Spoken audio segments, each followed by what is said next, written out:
What's going on, guys? It's JFT coming at you for Combat Sports Central. Today, I want to talk about Bellator MMA.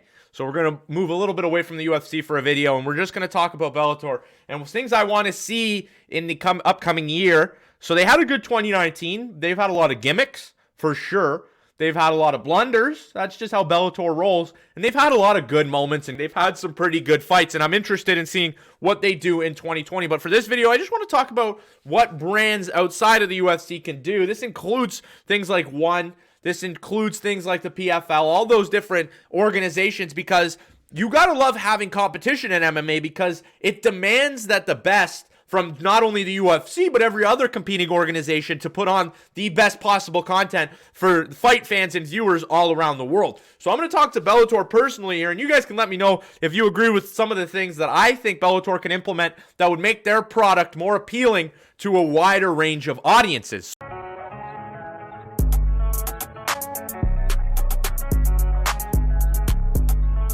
So, specifically talking Bellator for this video, I've got two basic things I think that Bellator can do, and one of them is to grow off of 2019 because they've begun doing it, and I'm interested in seeing more of it be implemented in their strategy. So for the first one and a new thing, I really want to see Bellator introduce more organization among divisions, fighters, and the rankings. So what I mean by this, UFC does it perfect. UFC has one of the flawed, but one of the better ways of doing this. They have a ranking system in every division, a world champion in every division, or a cross champion in two divisions. And then they have supplement rankings for each of those divisions, 1 through 15. And then the guys not ranked but signed, you would assume, are top prospects knocking on the door of getting into the top 15. And there's always a conversation in UFC events. Why is this guy ranked here? Who is this guy? Why did he get introduced to the rankings? Who has he defeated to get this position in the rankings? It just creates conversation, and it makes it so much easier to watch and support fighters that you know about. You can agree with where they are. You know all of Bellator's roster. Even if you can't get 1 through 15, which I'll bring up later, you got to give me some sort of structuring so I know the athletes. I know what they've been through. I know where Bellator presumes them to be ranked. That would be one of the best things an organization that doesn't already do it could do to make their product way more appealing, way more structured, organized for a viewer like me who just watches a fight and goes, where did this guy come from? Who is this guy? Has he fought in Bellator before? Who has he defeated? It's so hard to watch somebody you've never heard about go against somebody like MVP and then think that we're just going to be somehow interested in who this guy is fighting. Personally, a structure I think that could be implemented in any organization across the world, no matter how many people you have in your rankings. It's pretty simple. Champion, simply enough, champion. Even if you don't have all the divisions covered, a champion, get your divisions, get your champions. Bellator, Lima, Rafael Lovato. We got Ryan Bader in 2 divisions. We got Pitbull in 2 divisions. You got champions already. So I want a champion structure. Then I want top contender. This is easy. You don't even need to have a set number of top contenders, but organize it so I know who the top contenders in each division are, whether they're going to move divisions, whether you have guys represented in 2 rankings. I don't care. I just need to see some rankings so that I can evaluate where I think people are, make videos on that. That just adds an appeal to people that want to watch your product. Then you could go down the list of contender. So not a top contender, won't be fighting for a title in the near future, but with 1 or 2 could become a top contender and could be discussed in those title pictures.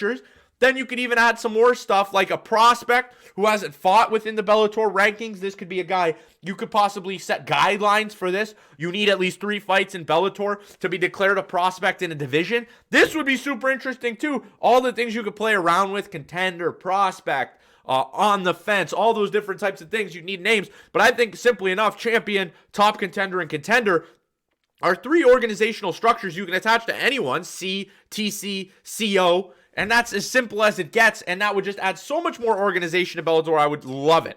For the other thing, there's the second thing, and they've already done it in 2019. They've already played with it a little bit. Work more with other organizations. Bring together your product. Put your best against the best. If your roster, if you don't have enough guys to fight for a title in a certain division, like I don't think Bellator, they don't have a champion in flyweight, but they have flyweights on the roster. Send them to Ryzen. Send them to fight some Ryzen guys. I want to see more of that. I want to see Bellator versus Ryzen.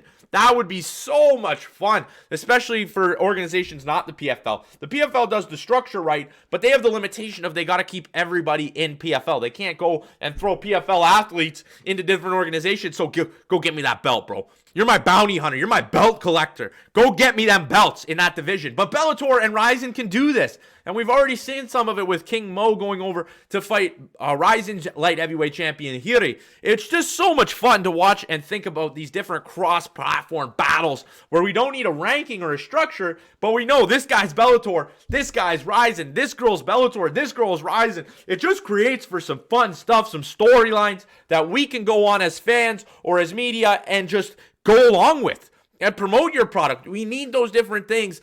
The UFC does it so well because they have like ties to everything. They have so many people on their roster. It's looked at as the premier organization. So it's simply just hard to be the UFC. But you can be Bellator. You could be Rizin. You could be one. Bring one into this. Get some one champions. One as champions in everything. Let's get some one belts in circulating in Bellator. Would that not be a fun concept, a fun thing to watch? I think so. Personally, for me, I think that'd be fun. And one is looking in 2020 to expand to the U.S. They've never held an event in the U.S. Imagine their UFC event, their U.S. event is one athlete taking on Bellator athletes. That would be so much fun. Just a full card of that would make for some amazing content. And I think that these organizations that are trying to come up and trying to put on shows equal to the UFC, I think this would be super fun, a great idea. And that's just my opinion. You guys let me know in the comment section below what you guys think organizations like Bellator, like One, like Rizin, like the PFL can do to make their product more appealing